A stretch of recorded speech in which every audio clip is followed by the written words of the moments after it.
Issei Sagawa, a small, unassuming man, arrived in Paris in 1981. He was a student, eager to learn about French literature. To those around him he seemed harmless, almost invisible. He blended into the background of the bustling city, never drawing attention to himself, but, beneath his quiet exterior a dark obsession festered. Sagawa developed a disturbing fascination with a Dutch student named René Hartevelt, a fellow student at the Sorbonne. He was drawn to her beauty, her intelligence and her vivacious personality, which was a stark contrast to his own reserved nature. One day, under the pretense of needing help with translating poetry, Sagawa invited René to his apartment. She agreed, totally unaware of the danger that awaited her. This seemingly innocent invitation would be a fatal mistake, a tragic turning point that would forever link the two students in the annals of criminal history. What began as an ordinary day in the City of Lights would soon descend into a nightmare, exposing the darkness lurking beneath the surface of everyday life. On June 11, 1981, Sagawa's dark fantasies turned into a horrifying reality. Inside his small apartment, he shot René Hartevelt in the back of the head. The sound of the gunshot, muffled by the walls of the apartment, went unheard in the bustling city outside. Alone with his victim, Sagawa's actions took an even more sinister turn. Over the next 3 days, Sagawa committed acts of unspeakable depravity on René's body. He later claimed that he consumed parts of her flesh, driven by a bizarre belief that he could absorb her beauty and intelligence. Throughout this horrific ordeal, Sagawa remained remarkably composed.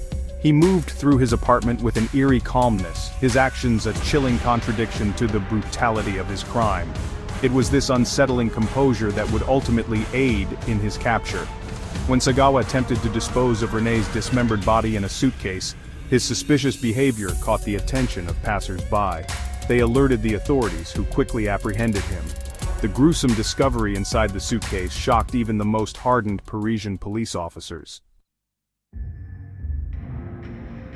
The murder of René Hartevelt sent shockwaves through France and beyond. The brutality of the crime, coupled with the cannibalistic elements, horrified the public.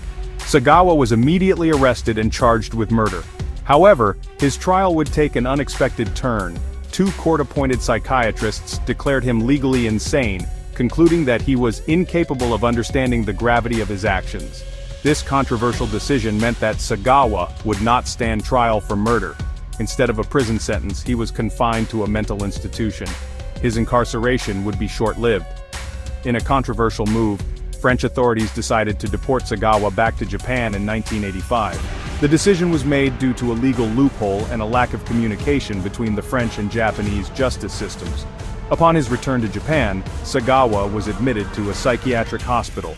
However, he was deemed sane by Japanese doctors and released in 1986.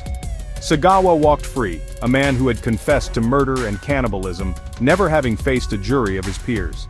His release sparked outrage and disbelief, raising troubling questions about justice, accountability, and the complexities of the human psyche. The years following his release were a bizarre cocktail of infamy and normalcy for Sagawa. He became a macabre celebrity in Japan, capitalizing on his notoriety by writing books, appearing in interviews, and even starring in a pornographic film. Throughout it all, Sagawa remained unnervingly candid about his crime, expressing little remorse for his actions. He claimed that his cannibalistic act was driven by a desire to experience René's beauty from within, a chilling reflection of his distorted worldview. Sagawa lived out his days in relative freedom, a constant reminder of the limitations of the justice system and the enduring power of morbid curiosity. He died in 2022, at the age of 73, leaving behind a legacy as chilling as it was perplexing. The case of Issei Sagawa continues to fascinate and disturb, serving as a stark reminder that some of the darkest impulses of humanity can lurk beneath the most unassuming exteriors. It raises uncomfortable questions about the nature of evil, the effectiveness of our justice systems, and the fine line between sanity and madness. What are your thoughts on the Issei Sagawa case? Share your opinions in the comments below.